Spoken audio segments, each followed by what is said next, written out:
Hey, Pepin. Yo, yo. I've been thinking a lot lately about books. Like, what about books? Like, How sometimes they have pages and sometimes they don't? well, most books have pages, and it's kind of what makes a book a book. I guess that's true, but sometimes there's e-pages. E-pages? Yeah, like I want to tell you about a book that I read recently. A really good one. Really, really? What book is that? It's called Letters to My Ex. Oh, okay. That sounds good. I think we need to talk.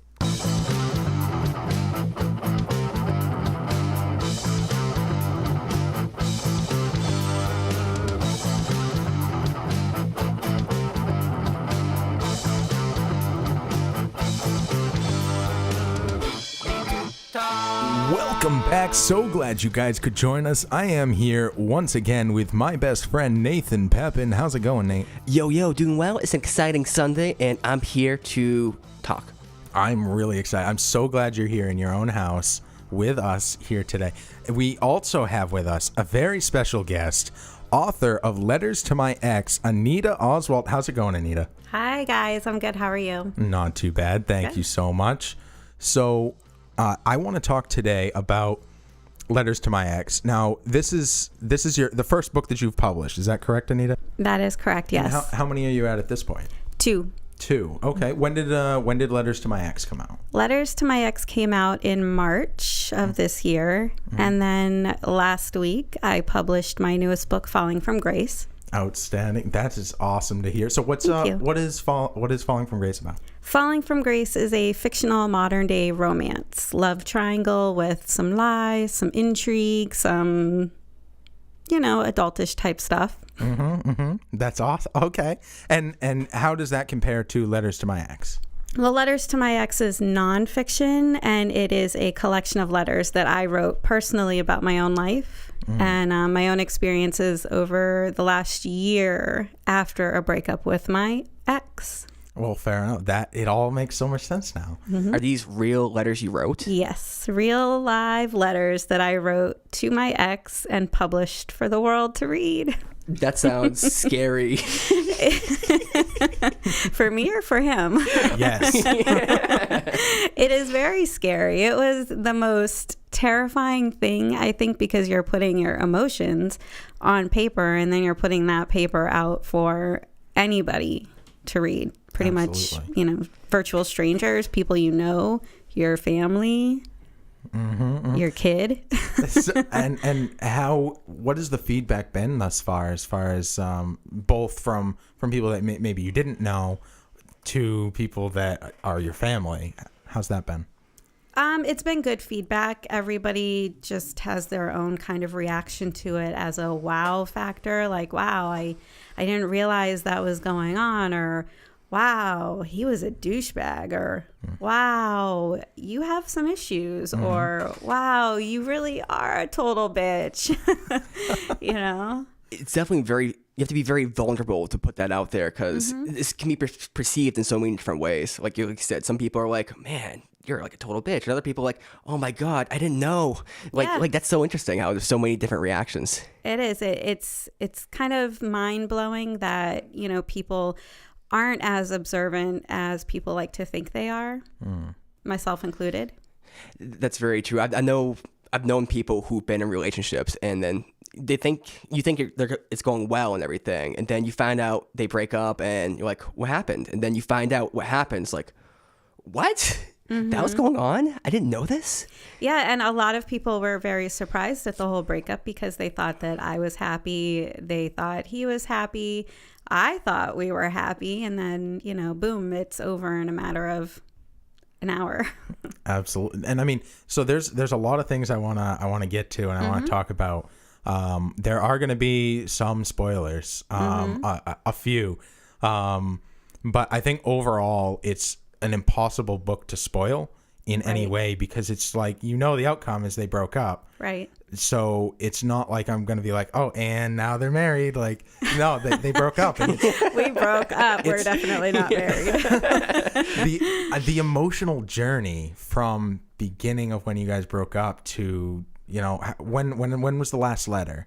The last letter, I believe, was on my birthday last year. And then the book was published on the 1-year anniversary of our breakup, which was March 17th.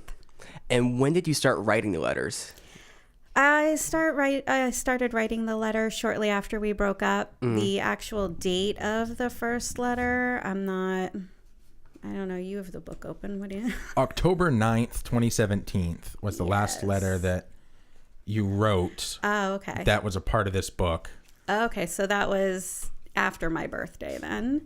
But the first letter was March 30th, which was 12 days after we broke up.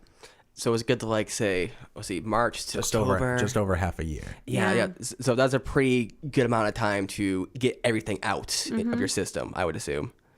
Yeah, it was. It was very cathartic. It was a quick way to help heal myself. I mean, when the book was, done being written and published, I wouldn't say that I was 1,000% over it, but I was 999.9% over it.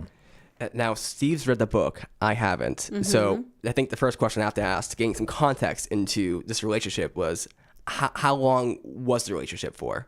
The relationship was just over 2 years. And how did you guys meet? Was it like a soapbox or a bar? Or Soapbox? Soapbox? What Meeting is around a the good old soapbox? meeting around the good old soapbox. Yes, I was up on my soapbox preaching about exes and reading the last book. He was selling soapboxes and the NASCAR event. I don't know. It wasn't anything as cool as that, though. It was online. Yeah, we met online on Match.com. Funny enough, it was probably the third day that I was on the website officially. And he was the 7th message I had received and decided to respond to it. And then I had this stupid, crazy rule back then that you had to talk for 2 weeks before we could have the first date. Nathan is very familiar with online dating. Really? Well, very familiar. I'm going to use quotes there. I'm sure he can explain his rules as well, because I'm sure everybody has their own set of unique rules. See, that's an interesting rule, because I have a similar rule, but it's if a date doesn't happen after 1 week, or if there's not plans, like just drop the thread. But that's on Tinder, and Tinder might be a bit different than Match. Tinder's a little scandalous. Tinder is not where you go to find the love of your life. Yeah, Tinder's where you go to find your next hookup. To find your love of the night.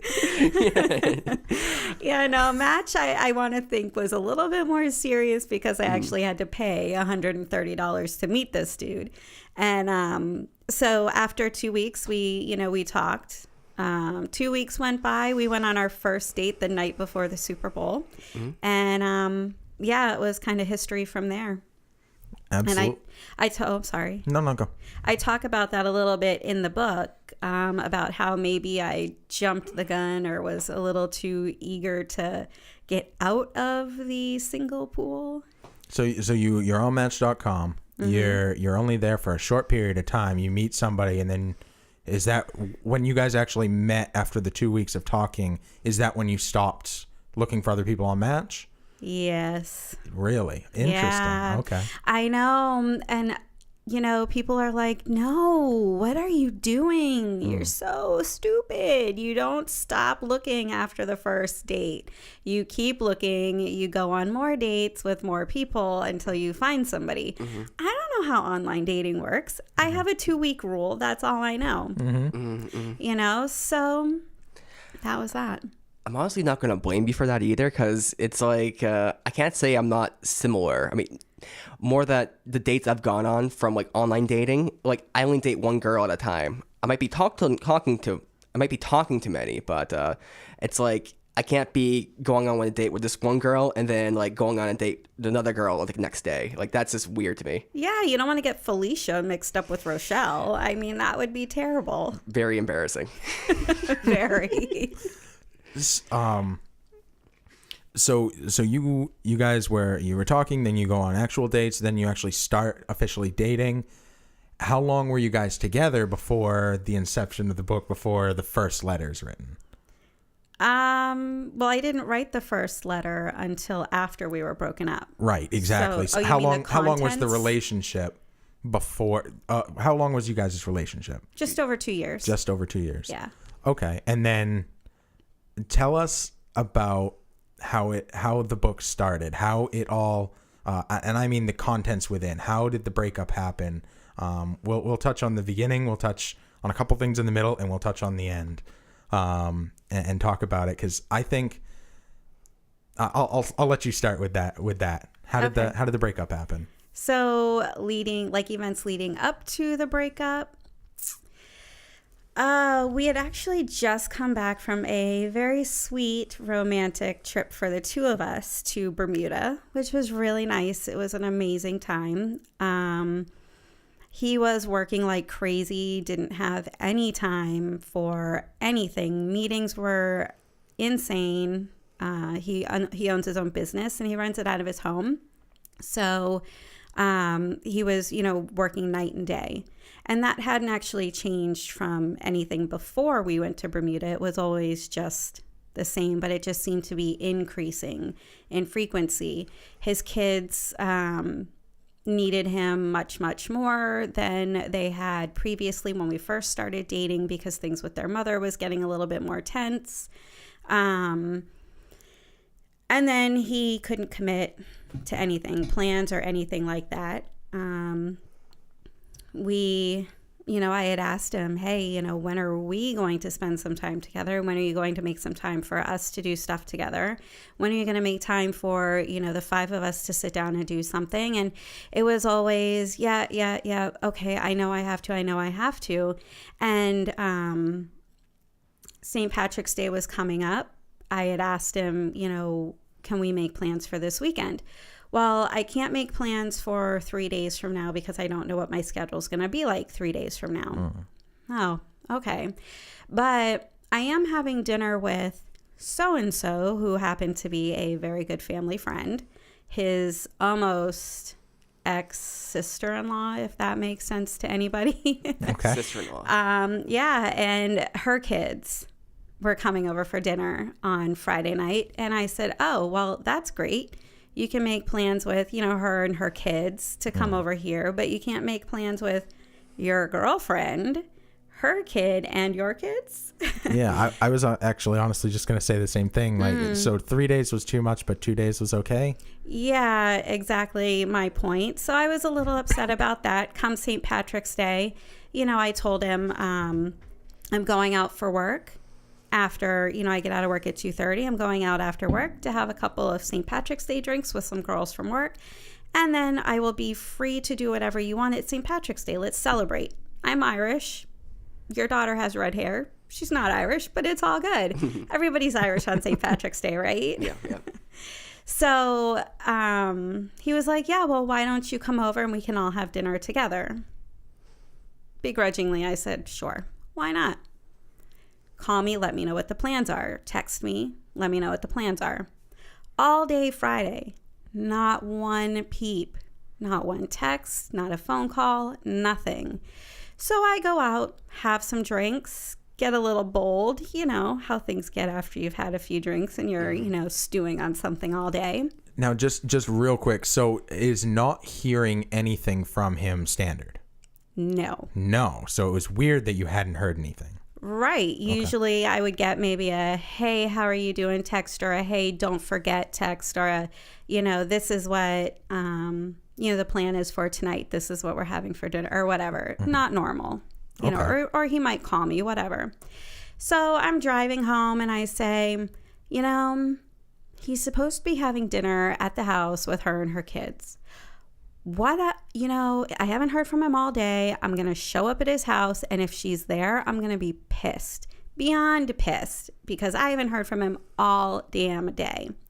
So I drive straight to his house, fearing the worst the entire time, thinking I'm going to walk in and see this like happy family situation going on. And just to give you a little background, I was when we first started dating, so jealous of this girl because I had no clue who she was. She's tall, gorgeous, and they're super close, talk every single day, have that huggy relationship kind of thing. They know each other's secrets kind of stuff. So 2 years later, I'm still a little like, maybe not. I don't know, but let's find out. So I show up at his house. She wasn't there. Good for her. Lucky for her. Lucky for him. And I walk right into the house, and where is he? Not at his computer working, but sitting on the couch, drinking a beer, watching a movie. Interesting. Hey, hon, how are you? What are you doing? That was the start of the whole. And from there, it just no went contact, downhill. but he wasn't actively doing anything. Had he been working that day? No, apparently on Fridays he was taking a half day to spend the day with his kids, which, I never knew. Did you know he was actually doing that, or was that another, like, I can imagine someone who would say they're taking a half day to spend time with their kids, but maybe they weren't. Maybe they're just taking a half day. That's a good question. Honestly, I think sometimes it was he was taking a half day to spend some time with the kids. Other days it was, I'm going to take a half day, but I'm still going to work through the half day. Him and his kids had this real symbiotic relationship with their computers, and they would sit at them all day long, playing video games over in this corner, video games in that corner, work in this corner. It was a mess. Like, I would walk into the house sometimes and it would be pitch black, and all three of them would be huddled up behind their computers. It was ridiculous. So this perpetuated the fight that made you walk out, and that was the last time you walked out. Right. And what was the communication post walkout? A letter. And was this, now to be clear, the letters in the book, aside from one, are all ones that were never sent. Right. So That's until correct. they were published publicly for everyone in the world to read, he had never read any of these, and to this day he very well may still have never read any of them. That is correct. Yep. Interesting. Okay, so these are all more, they're close to diary entries, but they're aimed at your ex, as if your ex is the diary. Correct. Yeah. And that to me, like, is so fascinating that over the course of 7 months, after a 2-year relationship, you have a series of letters, enough to fill a book and tell a narrative about your emotional state, your mental state, what has changed in your life over that period of time. It's so much a journey that it really is an outstanding thing to read. It's compelling. I was reading it, and as I'm going through, I was doing my laundry. I didn't want to have to go flip my laundry because I didn't want. I'm like, is like, what's going to happen in the next one? Is her attitude going to be different? Is she going to be the same? And I thought it was extremely compelling, and like we were saying, definitely a daring to put something like that out there, raw emotion like that. That's wild. And then to actually get feedback on it must be, I don't even know how do you feel about people giving feedback on what is your raw emotion of what you went through, when people are like, oh, you shouldn't have felt that way. Like, it's a little scary because you never know what somebody's going to come out with. And I mean, you don't know if you should brace yourself for, a tongue lashing of why I never should have, wrote the book, or a hug from some random stranger who's just, totally sympathizing with what you're going through, or tears from somebody that, you don't know or you do know who's been in a very similar situation. So it's always tough for me to gauge until they come out with the first few words of what they're going to say. And then I know whether they, love it or hate it. More people have said that they love it and that it was amazing and completely beautiful. I did have one woman, and this is funny, at a book reading that I did for this, who had no clue that the book was actually a series of letters that I wrote to my ex. so what did she think? It was just like a fiction book, or? Yeah, she thought it was a completely fictional book and like a love story of some sort. She's and I'm like, this isn't very realistic. Yeah. And you're like, Are you kidding me? This is as real as it gets. I know. She was so great. She sat through the entire reading, even one of the letters where I was talking about, the couch thing and on the third date. And it's sex, Nathan. Yeah, it's the couch. Okay. Sex, Nathan. Yeah, it's sex. And I read that scene out loud, like that letter out loud, and she sat there like a trooper next to my dad the whole time. And afterwards, she was like, I had no clue what this book was about until I actually read it.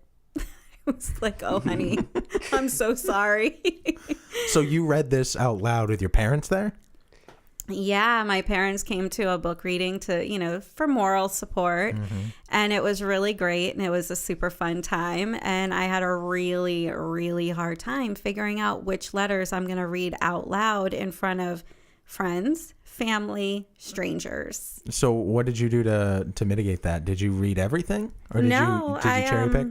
I didn't read everything, but I kind of found a happy medium of kids safe, because my daughter was there as well, and letters that were completely out of the world, embarrassing to have read in front of my dad, but I felt like I wasn't being true to my audience if I was just keeping it safe and not reading something that was incredibly personal, and reading something that was really fresh and dirty, and reading something that was kind of funny or angry.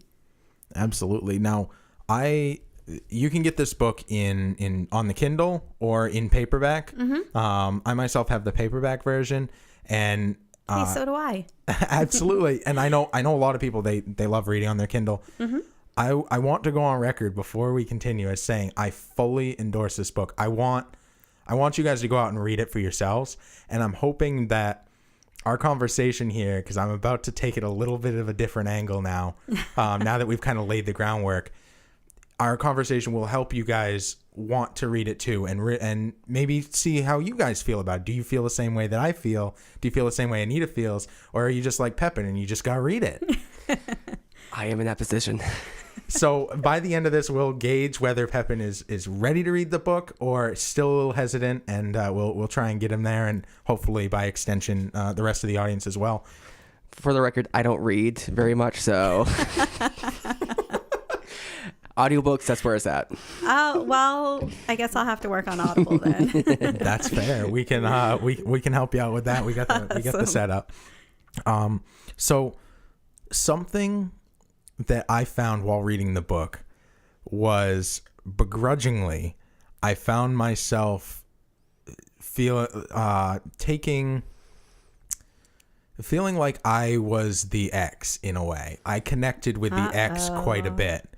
So I think that is twofold. I think, one, it shows what a good job you did in explaining like who he was and who he was to you, and not just the bad things. This isn't a slam book about this is why my ex is awful by itself. It also explains a lot of the good things and like why you love him and why he means so much to you. And I found myself connecting with him a lot with working all the time and not being particularly good at showing affection in a lot of the classical ways, and communication, things like that, being on the computer all the time. Like I just saw a lot of the things that myself, a lot of his attributes in myself. And I thought that was extremely interesting.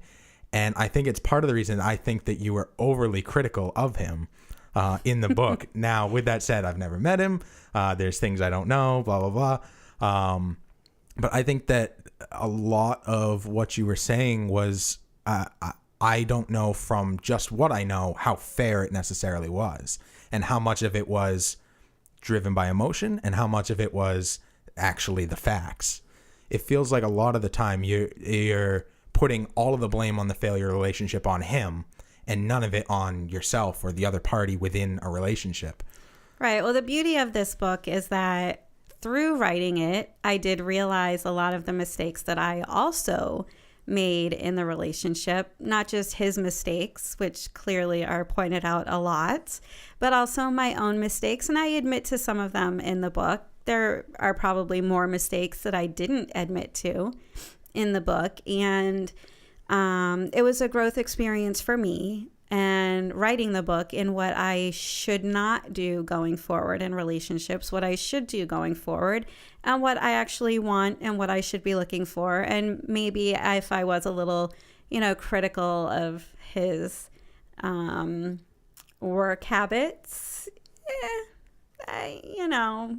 everybody wants to spend time with their significant other without having to watch them, answering emails while you're having brunch in Bermuda. I mean, come on. You can't go to Bermuda with your girlfriend on a romantic holiday and then be on a conference call every day at noontime. It's just not cool. So for myself, I haven't read it, obviously, but I can definitely understand how I've been mad at certain times in my life, and the only way to work through that anger or the emotion is to kind of write about it. And then you come to definitely more clarity through writing. And I can definitely understand how writing about this gave you more clarity about the situation and how you're feeling, and also the different aspects within the relationship, because you can't really understand it until you unweave it. It's just this giant ball of yarn, which is just tangled up and knotted, and you can't know what it actually, you can't unstring it until, you can't actually look at it until you unstring it. Right. And I understand that, he is a business owner. It is, his baby. It's something that he was trying to grow, get off its feet. And, there was going to be a lot of, working that had to be done, computer time that had to be done. But when we first started our relationship, he made me promise that I would continually remind him to take time away from work for our relationship, for his relationship with his kids, because that suffered as well. And for time for the 5 of us to spend together bonding. And that never happened, regardless of how many reminders I gave and eventually stopped giving because they just went unheeded. So I think if he was a little bit more giving in making time, then I could have been a little less judgy in how much time he spent working. So if I understand correctly, there was something established at the beginning of the relationship. There was something established at the beginning of the relationship where it was, like, he was aware of this fact about himself. Yes. And he said, I know this about myself. Try to stop me from doing this. Right. Kind of constrain myself. And that wasn't upheld when you did it. No, absolutely not. And as a matter of fact, the last time that we spoke, the night that we, broke up, essentially, that I walked out, that was one of the things I said to him was, you continually asked me to remind you to take time and you never did. And his response was, I don't know how. Like, you need to help me. Right. This is how I feel, because I can kind of sympathize with Steve. Like, I know Steve pretty well. We've known each other for a long time, and Steve's a very diligent worker. He's very diligent. He's very focused when he works. He looks very focused right now, yeah. And I can be the same way as well. But for me, if I make a contract with somebody, if I say this, I want to be kept to that. And I think if you break that, you're liable for that. But on the other hand, if you don't make that contract and you go into it, without that kind of expectation, then I don't think it's fair to hold that person. But in this case, he was trying to be held to the expectation, in which case I think you have a point. I'll just throw another point out there with the lawyers. Like, a lot of people get married to lawyers, and lawyers, they never make any promise that whoever they get with will have any time with them. And it's like, the time you get with me, you're lucky to have that time. And in that case, if the person get mad because they're not spending enough time with them, well, it's like, this is what you got. This is why you went after me. You knew about this. But in this case, he said something to the effect of, I will make time for you if you remind me, keep me on focus. But he didn't. So I think you have legit right to be angry, annoyed, wherever the emotions would be with that. Right. And as a woman, you don't really want to have to be reminding your significant other to spend time with you. Otherwise, you have to kind of question, are we worth it? No, I mean, I definitely get you did not feel like a priority.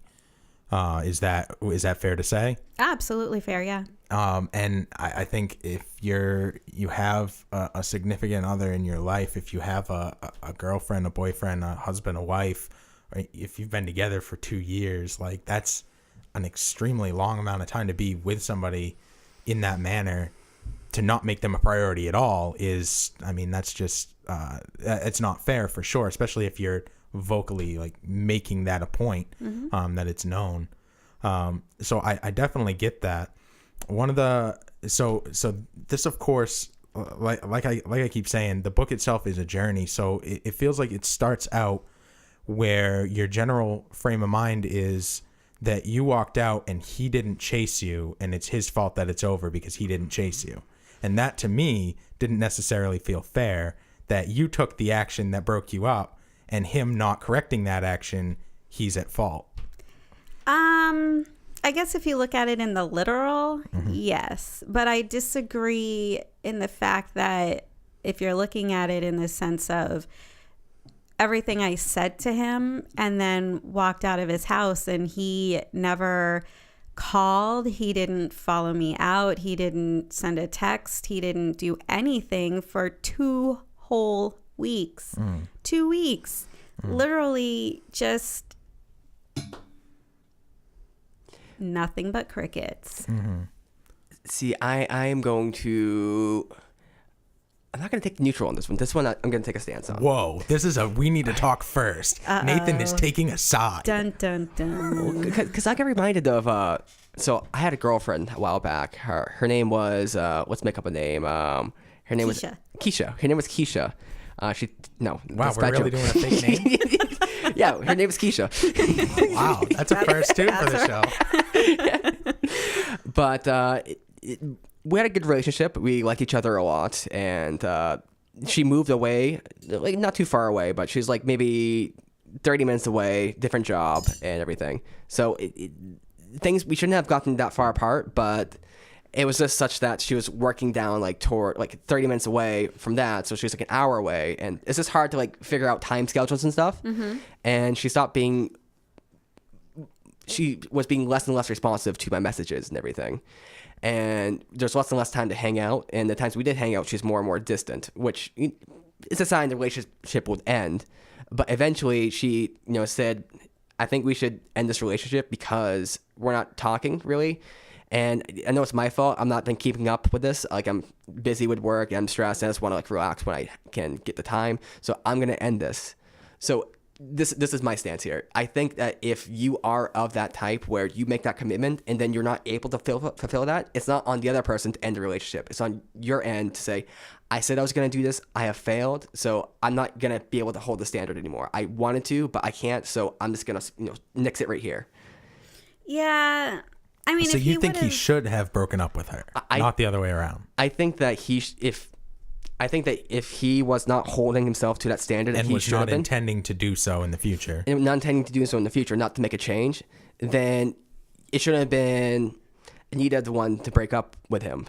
It should have been him breaking up with you, saying, I can't actually fulfill this. I can't actually commit to what I want to. But does anybody ever want to be the one broken up with? I mean, everybody always wants to be the one doing the breaking up. Not that I wanted to be the one doing the breaking up, because I didn't. And I never at any point said, let's break up. We're done. My last words to him after we had this whole conversation, my last words were, get your shit together or we might not make it through. And I left and heard nothing. So 2 weeks later, I did what I do best and wrote a letter. And that's when I heard from him. Okay, this was an aspect I wasn't aware of. So that's what you said to him, and he didn't even follow to confirm anything? No, nothing. He thought, he seriously, like, this blows my mind, because 2 weeks later, I get a phone call from him, and his comment to me was, hey, thanks for sending me the letter. I really appreciate you telling me how you feel. I have to say, I honestly thought you were going to text me later that night and we'd be, all set. Yeah. Just trying to sweep it under the rug. So had there been other conversations similar to this where you had walked out and then you had texted him later and all that?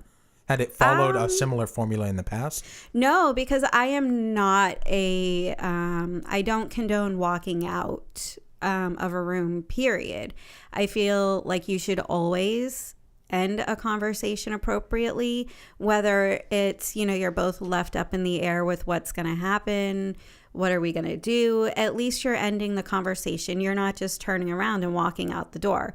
I don't feel like that's a mature thing to do. I think that's, letting your emotions get the best of you. And I did that. I walked out, but I was at a point where there was really nothing left to say except get your shit together. Figure it out. Are you going to, make time for us or not? And I think I almost just forgot where I was going with that. But that's okay. Time for us or not? Yeah, time for us or not. And that was that. So you were imagining that he would get a hold of you and say, all right, I'm ready to make changes. Yeah, I was totally anticipating that he would take the weekend, think about it. Because that was even mentioned earlier in our conversation, was take the weekend, think about, what you want going forward from this relationship, if you can commit, if you can give the time. And then nothing for 2 weeks. And then I just got tired of waiting, wrote him a letter telling him how disappointed I was in the whole situation, mailed him his house key, and he called and said thanks. So Steve, you're saying you identify with the ex in the book. Now, the ex said certain things in a certain manner, which I might disagree with personally, as far as maybe the ex could have done something which would have been more reputable in my opinion. But would he have done something similar to him, or would he have gone another path as far as handling his emotions? Let's say you're in the similar situation where you wanted to commit to a relationship, but you could not commit to it. Or let's say that your girlfriend asked you to commit to it and said, this is it. How would you handle that differently? Or would you handle it the same? That's definitely a good question. So I recently broke up with my girlfriend. And when we went through that, I was I'm fairly cold as a person. It's very hard to get energy off of me. I kind of take energy in and don't give it back out. And she was the exact opposite. She gives energy out like crazy, and she's really receptive of energy. So when you have something cold, that's really nice for an empath like that, because then you're not overwhelmed with everybody else's emotions all the time. You can actually feel your own. But at the same time, when you feed off emotion and there's no emotion to feed on, that can be really tiring in and of itself. So I feel like I'm a lot like your ex in that way, in that I would rather dive into work and do stuff like that. Socializing is so draining for me. Now I think it's a little different because we live together, so there's a lot more opportunity for you guys to see each other. I don't have kids. She didn't have kids, so there wasn't that involved. The closest we have to that is a cat. But I know in the past we had broken up before, and one of the things that she had said was that I show more affection for the cat than I ever have for her. And I think that's really a valid claim that she made, looking back on it. And it's I know, it's awful. Oh my God. It's awful. But that is terrible. But it's brutally honest. And it is. I don't know what it is. It's not that I didn't love her. It's not that I don't love her. It's that I don't know. There was just something blocking me in that way. And I spend a lot of time working. I have my full-time job. I have several side projects, one including this podcast right here. So it was really easy for me to dive into work and use that as an excuse to not have to socialize, to not have to spend time with anybody else other than myself, which is really when I regen and when I feel most comfortable. So I mean, there were a lot of similarities in that sense. I think there's also a lot of differences, because I feel like I did make attempts. Now she may disagree, but I feel like I did try and go above and beyond in a lot of areas and try and not do like what your ex did with the whole gift giving thing, where didn't buy a good gift. Disaster. Didn't buy a good gift, and then after it being pointed out, he bought something way big and expensive and extravagant, and then made her feel guilty for it by being like, now this is big and expensive, so you better use it. Like, I wouldn't do something like that. That's just disgusting. That's like manipulation, and that's not right from my perspective. So I saw a lot of the similarities, and then there were a lot of times when I was like, oh, phew, I'm not him. Yeah. Yeah, you look confused. This whole gift giving thing is a little bit. I'm trying to understand how that would work, because the only thing I can think of is he would buy you a bigger gift to not make himself look cheap, maybe, or like bad, to save face, but then he would kind of like hound you about it to make you not complain about it in the future. That's the only thing, like, that's no. kind of a weird behavior. No, so the whole gift giving thing, you're talking about the birthday thing. Yeah. The so jewelry, I had jokingly said to him, "Oh, my birthday is in 3 weeks," and we were just laughing about, that whole thing. And I said, we should do 3 weeks to Anita's birthday, and you give me a different gift every day. Totally joking. I was not serious at all. Well, he took it to the next level and took it serious and started in with these birthday gifts of ridiculous items like fuzzy socks, which I love. So I wouldn't complain about the fuzzy socks, because in the wintertime, what person does not love fuzzy socks? Okay. And then there were gloves that were like, had the logo for football team on them that I happen to like. And I would never in a million years wear them just because it's not my style. I, threw them in the trunk of my car and was like, I'll use them to scrape the ice off my windshield in the wintertime. At least they're getting some use. But then he bought me earrings that were the logo for a soccer team that I like. And I would never wear those either, because that's just not part of my style. When it comes to jewelry, I'm very minimalistic, I guess. I like dainty pieces, but nice pieces, and, long dangly sports emblems just are not on my list of things to wear. And then he says, well, if you don't like them, that's fine. I can return them. And then I felt totally bad and was just like, no, don't return them. Something will get done with them. And then I start getting coffee beans, espresso cups. Just like single beans. I probably would have murdered somebody if it was single beans. No, it One was bean like every day for 3 weeks. That's not a lot of coffee beans. By the end of the week, by the end of 3 weeks, you'll have 1 cup of coffee. Exactly. No, it was like a whole bag of espresso beans, and I'm like, I don't have anything to use espresso beans with. Were they just raw beans, not like chocolate covered? Or yeah, they like, were those just raw beans, like a bag of raw coffee espresso but no way beans. to make like coffee out of it. No way to make coffee out of it. And then I got espresso cups, and I'm like, what the hell am I gonna put in espresso cups? I don't have an espresso machine. Then he bought you an espresso machine, and it all made sense. Yeah, so I said to him, you better not be buying me an espresso machine, because it will be a waste of money.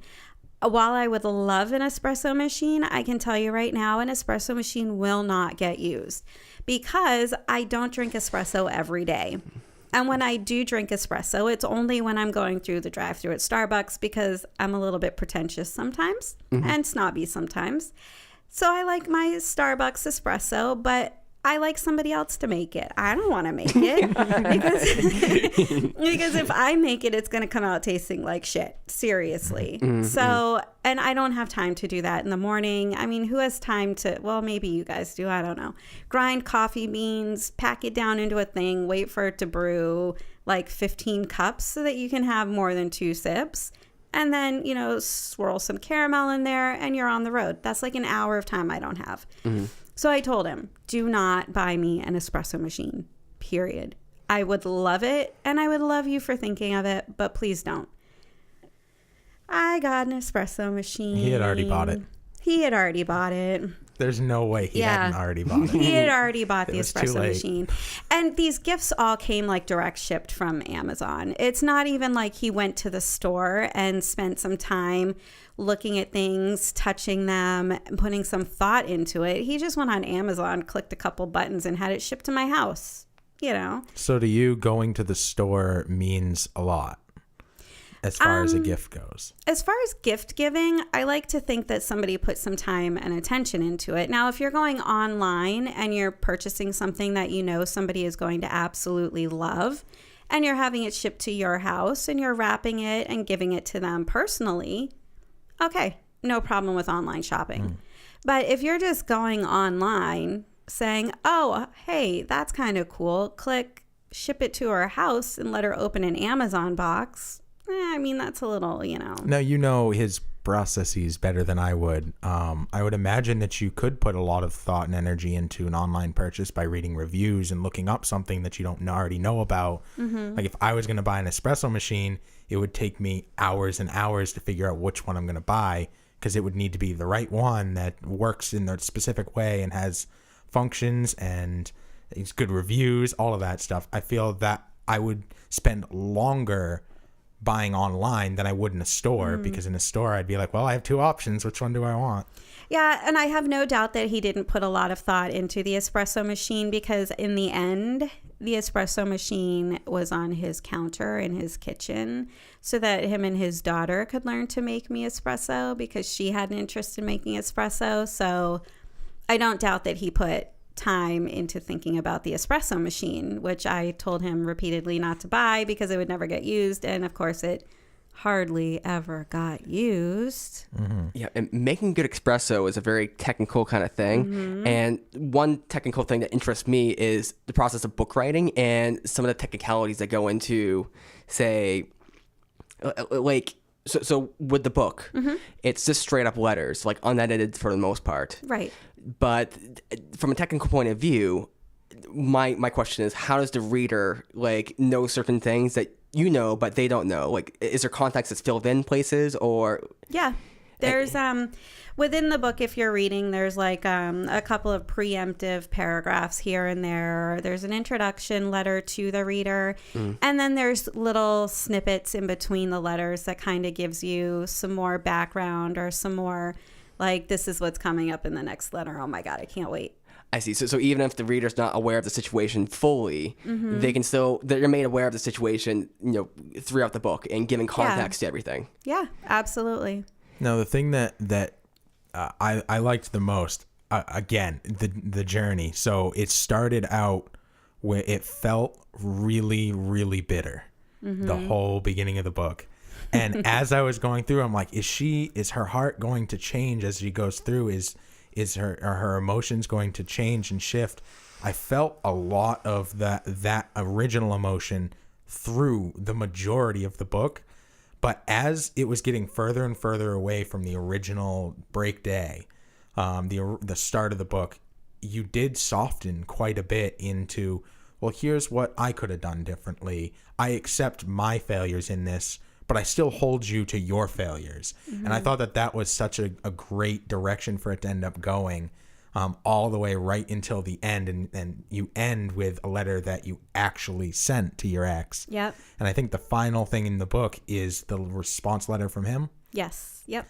And you can't even call that a letter. Are you kidding me? That's 2 lines. And I don't want to give that away. That's the spoiler that I'm not going to give, is that final letter from him and the one from you that precedes it and made that one happen in the first place.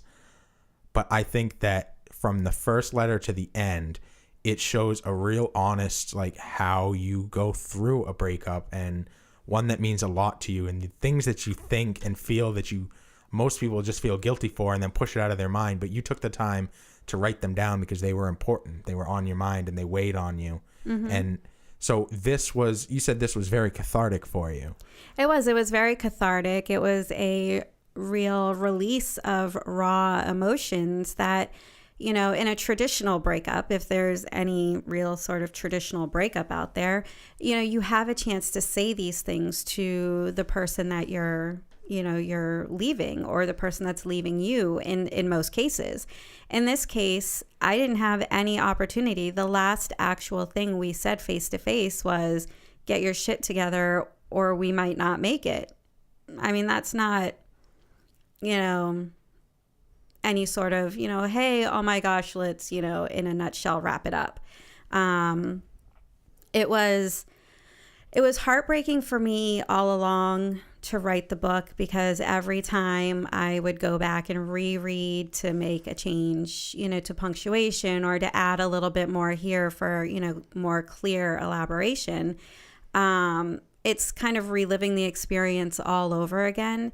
So not only was it just like a raw cathartic release, but it was also a continual kind of heartbreaking to an extent, to a point where I was almost numb to the whole thing, which I think helped in a weird way get over the whole breakup. And at the end of the book, when the book was published, I was, happy and healthy in the relationship standpoint of being totally single and, and ready to move on with my life. And, I didn't have to take that 2, 3, 4, 5 year break that some people like to take between relationships to get to find out who they are or what they want or what they don't want. I already had all that squared away through the process of writing the letters. And it's pretty evident you kept busy after writing this first book, because you wrote a second book as well. I did. Yeah. And what's the title of the second book? I think you have it here. I do have it here. The second book is titled Falling from Grace. And it is a not about my life love story, fictional romance. And I think you said earlier it's a love triangle between... There is... There's a love triangle between a lovely Southern belle and a Brit and a Bostonian. Oh, okay. Yeah. So we got a whole spectrum. But there's a little bit of a cliffhanger, because this book is only part 1 of the story, and part 2 will be coming next year, hopefully by summertime. Outstanding. I'm definitely excited for that. I'm going to have to pick up this one. So where can people pick up these books? Both books are available on Amazon.com for a paper copy or on Kindle as an ebook.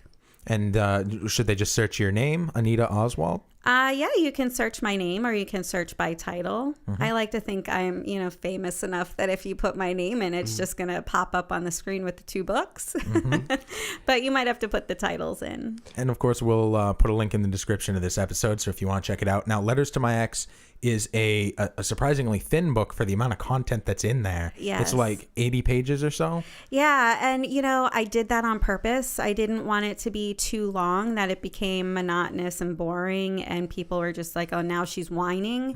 And I didn't want it to be too short that people didn't feel like they were getting a good sense of what was going on, the purpose of each letter, and where things are kind of left now. And also for the pure fact that people like to read books when they're on the beach with their kids or on an airplane going on business. I want my books to be like that, not just with this one, but going forward, something that you can read in a relatively short amount of time. You don't have to stuff a bookmark in it and pick it up a week from now. Yeah. If this Letters to My Ex could be read on a plane ride and you could finish the whole book, you could get the entire spectrum. Yeah. And I definitely really like that. But I'm also really excited for a longer form book. It seems that that Falling from Grace is quite a bit bigger. Yes. And it's going to be in 2 parts, which is also really exciting. It is 2 parts. And Falling from Grace has a couple of, actually not just a couple, but a few bonus features, or not. Is that like boner features? Yeah. Like really explicit? Hey, calm it down over there. Calm it down. I'm just making guesses based off your first.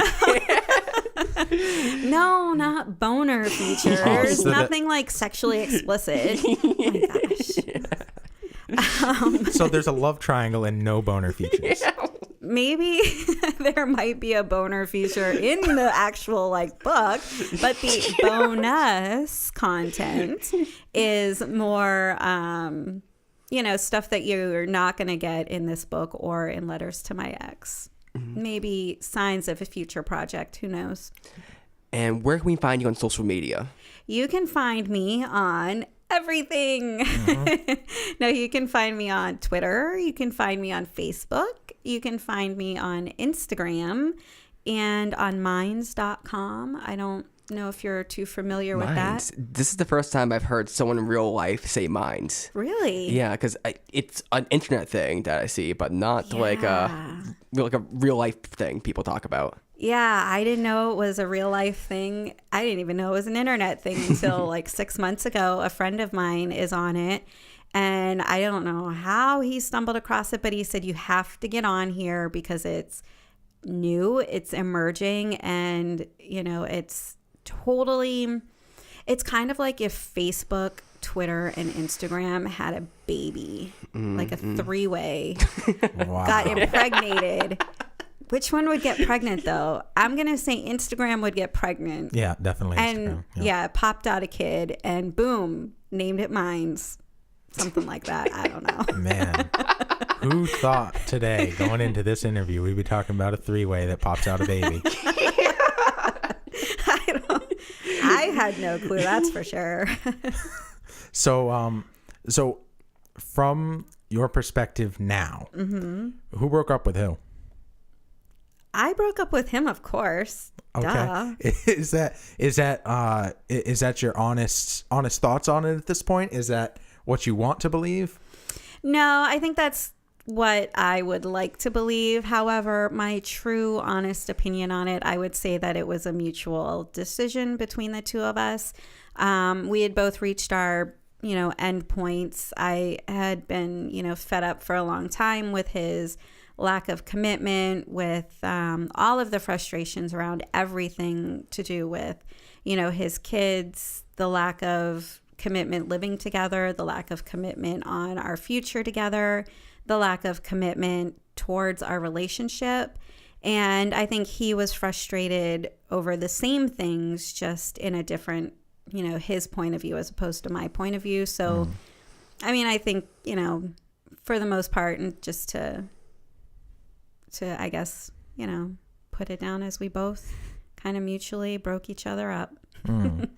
No, I think that's definitely fair. I mean, relationships, you both have to want it. And I feel like with a lot of relationships and a lot of people I've talked to about this topic, sometimes one person will want to break up and the other will hold up their end, and somebody needs to always be holding on even when the other wants to give up, in order for the relationship to continue on. And if you both give up, then you both give up, even if one of the people is giving up by not doing anything, which is not particularly the best way to handle a relationship, to just say nothing. Right. Communication needs to be there, and that's definitely an area where he seems to have been lacking at minimum. At minimum. I'm going to say at maximum, he totally had no communication whatsoever. But, I mean, I think, when I say that we both kind of mutually broke it off, I think it was on my part. I think he just gave up and didn't know what else to do to continue to the relationship. I honestly think he didn't know what to do, period. I mean, he even asked me, show me how, tell me what to do. And that's not something that, I can do. I can't tell you how to make our relationship work. You need to be able to make these changes. I can help you along the way. I can help you with ideas of how to take time off of work. But at the end of the day, if you're not going to do them, then, hey, you're giving up. Fair enough. Now, I connect a lot with this character. The book is Letters to My Ex by Anita Oswald. Anita, thank you so much for coming on. You're welcome. Thank you. And for sharing your story in such a bold way, to just be brutally honest. Yeah. How do you think he would react if he read it? I have no idea. I think he's narcissistic enough to probably be like, yeah, my ex wrote a book about me. To be flattered, to be like, man, I made her so bothered. Yeah, I upset her so much that she went out and told the world about it. But on the other hand, I know that he kind of values his privacy, which is one reason why there are no names in the book. So I think he'd be, very hurt, and to use his words, disappointed that I, did this. But at the end of the day, I don't really care what he thinks, because this book was for me, and anybody out there that can learn anything from it, not really for him. He may not known what to do, but our viewer, what should they do? Well, they should definitely buy this book. And if they want to hear more of our show, they should check out facebook.com/we need to talk show. Or twitter.com/WNTT1. And what's that thing about Patreon where people can donate to us? People can donate to us on Patreon. No, seriously, give us money. Yeah, if you want to give us money after you buy the book, go ahead and do so. The link's in the description as far as Letters to My Ex go. And definitely let us know. Hit us up on Twitter, on Facebook, wherever, and let us know what you thought of the book. If you are more towards my side in that you identify some in with the ex, or if you're more towards Anita's side and you think that I'm a complete sleazeball, which is probably true too. So now that the viewer knows what to do, what should we do? Nate, I think we need to talk. We did it. You only